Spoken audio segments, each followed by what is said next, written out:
Data classification is the process of organizing data into multiple categories. This basically helps to sort, retrieve, and store the data for future purpose. There is a process in data classification to assign sensitivity labels, which basically determines who would have access to the data.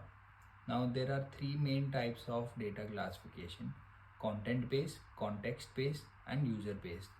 Content based is basically when you classify the data on the basis of keywords, the data inside it, or predefined tools.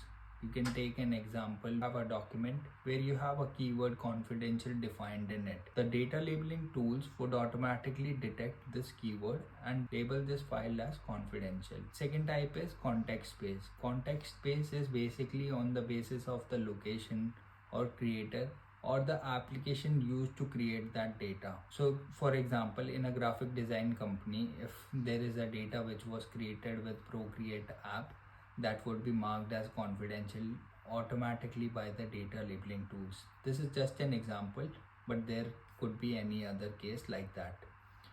Then the last one is user-based data classification. User-based data classification is more of a manual process of classifying the data, where user manually classifies the data as confidential, sensitive, or public.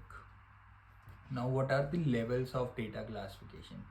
There is no fixed guideline around the levels of data classification, but on a high level, these four classifications are the mostly used by most of the organizations. So the number one is public. Public, as the name suggests, it is available to everyone on the internet.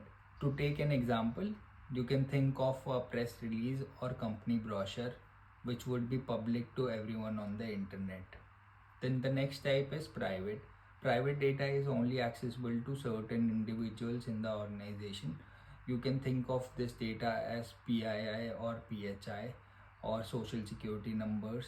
These are the examples of private data. Then the third one is sensitive. Sensitive is the internal communication within the organization. So whatever internal email communication is happening, that would be the sensitive data. Also, you can think of it as IP address schema of the organization, which is basically sensitive for the organization. Last one is confidential, sometimes also known as top secret. This type of data is only accessible by top level executive or C-suite of the organization, and it is highly confidential.